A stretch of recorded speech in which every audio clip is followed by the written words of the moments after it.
बहुत समय पहले की बात है। एक छोटे से गांव में सीमा नाम की एक लड़की रहती थी। सीमा बहुत ही सुंदर और दयालु थी। उसका पूरा गांव उसे बहुत पसंद करता था, लेकिन उसकी जिंदगी में एक गहरी उदासी छिपी थी। उसका परिवार बहुत गरीब था और वह हमेशा अपने परिवार की मदद करने के लिए कठिन परिश्रम करती रहती थी। एक दिन सीमा जंगल में लकड़ियां इकट्ठा करने गई। अचानक से आसमान में बादल छा गए और सीमा जल्दी से एक पुराने सुनसान मंदिर में शरण लेने चली गई, जो जंगल के बीचों बीच था। वह मंदिर बहुत ही पुराना और डरावना लग रहा था। गांव के बुजुर्ग लोग उस मंदिर के बारे में कहा करते थे कि वहां एक आत्मा का वास है, जो सदियों से वहां बंद है। लेकिन सीमा ने उन कहानियों पर कभी ध्यान नहीं दिया था। सीमा ने मंदिर में शरण ली और तूफान रुकने का इंतजार करने लगी।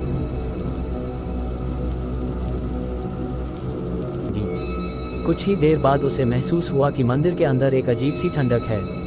वह डर गई और मंदिर से बाहर जाने का सोचने लगी। तभी अचानक उसे एक धीमी आवाज सुनाई दी, कौन है यहाँ? कौन है? उसकी धड़कनें तेज हो गईं। फिर से वही आवाज आई, कृपया मेरी मदद करो। सीमा डर के मारे कांपने लगी, लेकिन उसने साहस जुटाया और पूछा, तुम कौन हो? तभी अचानक मंदिर के एक कोने में धुंध सी जमा होने लगी और धीरे धीरे वह धुंध एक आकृति में बदलने लगी। वह एक औरत की आत्मा थी, जिसकी आंखों में गहरी पीड़ा और दुख झलक रहा था। आत्मा ने रोते हुए कहा, मैं इस मंदिर में सदियों से बंद हूँ। मेरी आत्मा को कभी शांति नहीं मिली। मैं यहाँ तब से हूँ जब मुझे विश्वासघात से मारा गया था।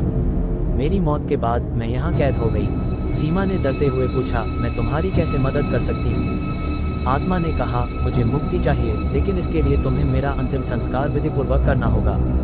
जब तक मेरी आत्मा को शांति नहीं मिलती, मैं यहाँ भटकती रहूंगी। सीमा ने आत्मा की कहानी सुनी और उसे सच्ची सहानुभूति हुई। उसने वादा किया कि वह आत्मा की मदद करेगी। अगले दिन सीमा ने गांव के पुजारी को सब कुछ बताया। पुजारी ने सीमा की बातों पर विश्वास किया और आत्मा के अंतिम संस्कार के लिए आवश्यक सभी तैयारियां की। आखिरकार सीमा ने आत्मा का विधिपूर्वक अंतिम संस्कार करवाया। जैसे ही संस्कार पूरा हुआ, आत्मा मुस्कुराई और कहा, धन्यवाद, अब मुझे शांति मिल गई है। धीरे धीरे आत्मा हवा में घुल गई और मंदिर की ठंडक भी गायब हो गई।